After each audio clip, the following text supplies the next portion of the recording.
अस्सलामुअलैकुम dear students. हम आपके कोर्स का पहला चैप्टर जो है वो स्टार्ट कर रहे हैं, जो कि मेजरमेंट्स के बारे में।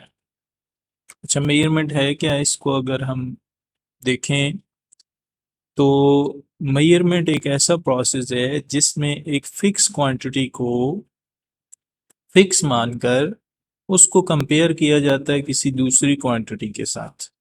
ठीक है, ये जो प्रोसेस है इसको हम मेजरमेंट कहते हैं। मिसाल देता हूँ कि जब हम दुकान पे जाते हैं किसी चीनी वगैरह खरीदने के लिए, या सब्जी या फल फ्रूट खरीदने के लिए जाते हैं, तो उसको कहते हैं 1 किलो जो है वो तौल के दे दो। किलो का हिसाब होता है वहाँ पे। तो वो क्या काम करता है कि एक तरफ जो है वो पलड़े में किलो का पत्थर रखता है, और दूसरी तरफ जो है वो शॉपर के अंदर उतनी ही मिकदार में डाल देता है। जब दोनों पलड़े बराबर आ जाते हैं तो हमें कह देता है कि जी ये 1 किलो आपको जो है फ्रूट दे दिया गया। तो ये सारा प्रोसेस जिसमें एक फिक्स क्वांटिटी यानी कि 1 किलो को किसी दूसरी क्वांटिटी यानी फल के साथ कंपेयर किया गया है, इसको हम मेजरमेंट कहते हैं। आजकल मेजरमेंट के लिए डिजिटल इंस्ट्रूमेंट इस्तेमाल हो रहे हैं, लेकिन बेसिक प्रोसेस यही है मेजरमेंट का, यानी कि एक फिक्स क्वांटिटी को किसी दूसरी क्वांटिटी से कंपेयर करना मेजरमेंट का प्रोसेस कहलाता है। ठीक है जी, तो शुरू करते हैं। सबसे पहले इसमें दो किस्म के हमारे पास क्वांटिटीज़ होती हैं, या दो किस्म के यूनिट होते हैं। पहली क्वांटिटी जो है या पहले यूनिट कहलाते हैं बेसिक या fundamental unit. Unit of basic physical quantities that cannot derive from another unit। ऐसी क्वांटिटीज जो किसी और क्वांटिटी से ना बनाई जा सकें, उनकी अपनी एक शनाख्त हो, उसे हम कहते हैं फंडामेंटल क्वांटिटीज। और फिर फंडामेंटल क्वांटिटीज के जो हमारे पास यूनिट हैं वो फंडामेंटल यूनिट कहलाएंगे। अच्छा, फंडामेंटल क्वांटिटीज की तादाद हमारे पास 7 है। ठीक है, ये चीज़ आपने याद रखनी है। फंडामेंटल क्वांटिटीज़ की हमारे पास तादाद 7 है, और वो कौन कौन सी हैं? Length, mass, time, electric current, temperature, amount of substance, luminous, intensity. ये जो 7 क्वांटिटीज़ हैं ना, ये बुनियादी मिकदारें या फंडामेंटल क्वांटिटीज़ हैं। ठीक है, ये यानी कि बुनियाद हैं। बाकी क्वांटिटीज़ इन्हीं क्वांटिटीज़ से बनाई जाती, तो इसलिए हम इसको कहते हैं जी फंडामेंटल क्वांटिटीज़। ठीक है, तो ऐसी क्वांटिटीज जो किसी दूसरी क्वांटिटी से ना बनाई गई हो, उनकी अपनी एक शनाख्त हो, उसे हम कहते हैं फंडामेंटल क्वांटिटीज। और फिर इनके जो यूनिट होंगे उन्हें हम फंडामेंटल यूनिट करेंगे। मिसाल के तौर पर लेंथ है तो इसका यूनिट हमारे पास मीटर होता है। इसी तरह मैस है तो इसका यूनिट केजी किलोग्राम होता है। टाइम है तो उसका सेकंड होगा। इलेक्ट्रिक करंट है एम्पेयर होगा। टेम्परेचर है तो केल्विन होगा। अमाउंट ऑफ सब्सटेंस है तो मोल होगा। और लिमिनेस इंटेंसिटी है तो इसका कैंडेला होगा। ये जो 7 क्वांटिटीज हैं आपके सामने, इनके ये यूनिट फंडामेंटल यूनिट कहलाते हैं। ठीक है, तो फंडामेंटल क्वांटिटीज के जो यूनिट होंगे वो फंडामेंटल क्वांटिटीज के जो यूनिट होंगे वो फंडामेंटल यूनिट कहलाएंगे। ठीक है जी, तो ये तो हो गया फंडामेंटल क्वांटिटी या फंडामेंटल यूनिट।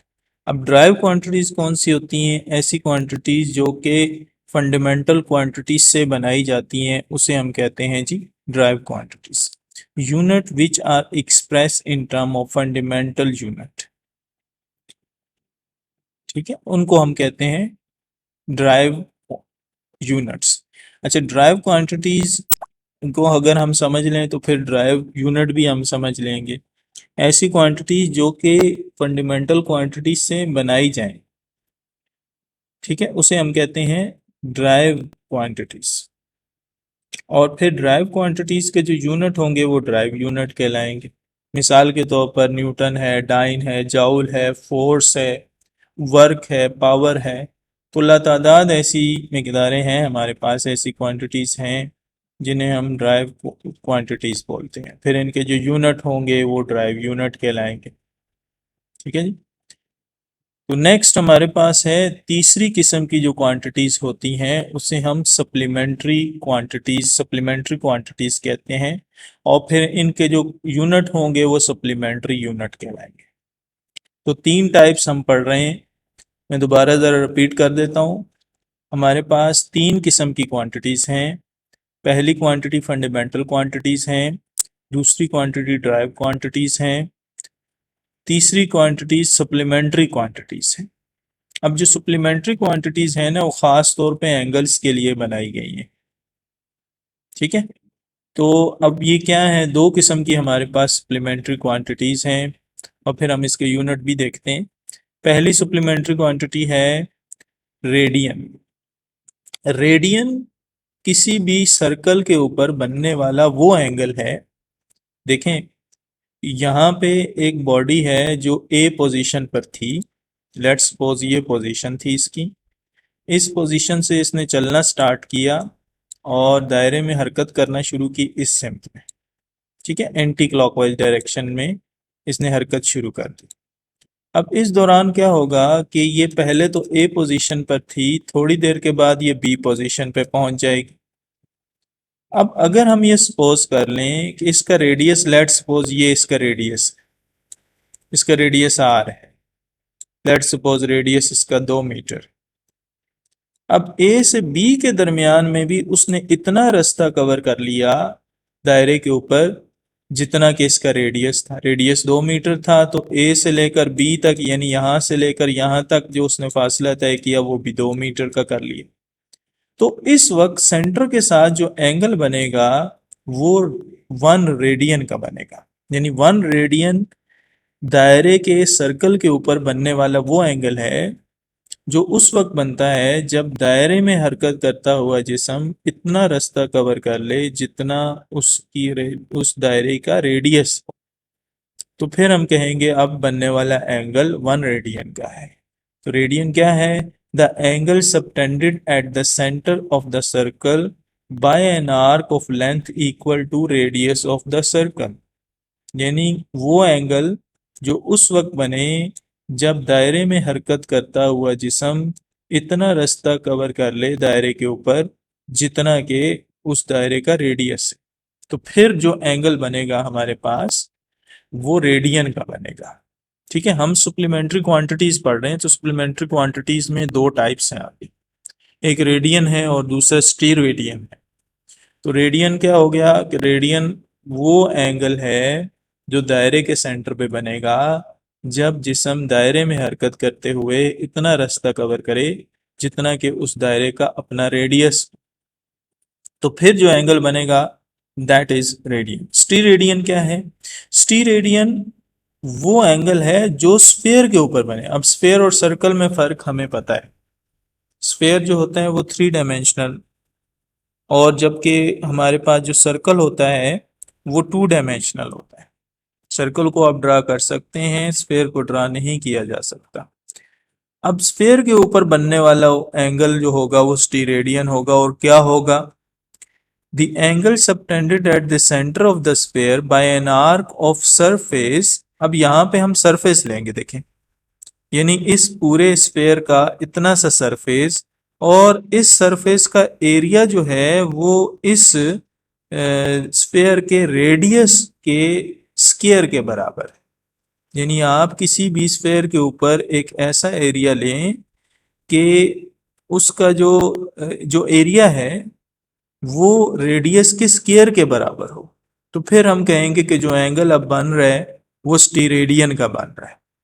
यानी दायरे के ऊपर आप एक ऐसा स्फेयर लें जिसका एरिया इस दायरे के इस स्फेयर के रेडियस के स्क्वायर के बराबर हो, तो फिर हम कहेंगे कि अब बनने वाला एंगल स्टीरेडियन के। The angle subtended at the centre of the sphere by an arc of surface equal to square of radius of the sphere is called स्टीरेडियन। तो स्टीरेडियन वो एंगल है जो उस वक्त बनता है जब आप जब आप स्फेयर के ऊपर एक ऐसा एरिया ले लें जो कि इस स्फेयर के रेडियस के स्क्वायर के बराबर हो, तो फिर हम कहेंगे कि जो एंगल बन रहा है वो स्टीरेडियन का बन रहा है। देखें, हम सर्कल के ऊपर तो एक आर्क ले सकते हैं लेकिन स्फेयर के ऊपर आर्क नहीं ले सकते बल्कि एरिया ले सकते हैं। तो आप अगर स्फेयर के ऊपर इतना एरिया लें लेट्स सपोज हम एरिया लेते हैं और वो एरिया है 4 मीटर का, ठीक है, 2 × 2 होगा, इतना एरिया हम ले। तो इसका मतलब ये है कि लेट्स सपोज इसका रेडियस था हमारे पास 2 मीटर, ठीक है, 2 मीटर रेडियस था। तो अगर हम इसका स्क्वायर लेंगे तो क्या बन जाएगा, 4 बन जाएगा। यानी आप अगर 4 मीटर स्क्वायर का एरिया लें तो जो उस वक्त एंगल बनेगा सेंटर के साथ स्फेयर के, वो कहलाएगा स्टीरेडियन। ठीक है, तो दोबारा पढ़ते हैं। The angle subtended at the centre of square by an arc of surface equal to square of the radius of that sphere is called steradian. Steradian वो एंगल है जो उस वक्त बनता है जब आप स्फेयर के ऊपर ऐसा एरिया ले लें जो कि बराबर हो रेडियस के स्क्वायर के। तो फिर हम कहेंगे कि अब जो एंगल बन रहा है वो स्टीरेडियन का बन रहा है। और ये याद रखना है कि रेडियन जो एंगल बनेगा वो सर्कल के ऊपर बनेगा और स्टीरेडियन जो एंगल बनेगा वो स्फेयर के ऊपर बनने वाला एंगल। तो आज की वीडियो में इतना ही। हमने 3 मुख्तलिफ क्वांटिटीज़ पढ़ी। हमने फंडामेंटल क्वांटिटीज़ पढ़ी, ड्राइव क्वांटिटीज़ पढ़ी और सप्लीमेंट्री क्वांटिटीज़ पढ़ी, और फिर हमने उनके यूनिट देखे। इंशाल्लाह हम नेक्स्ट वीडियो में आगे कंटिन्यू करेंगे। आज के लिए इतना ही है। ओके, अल्लाह हाफिज़।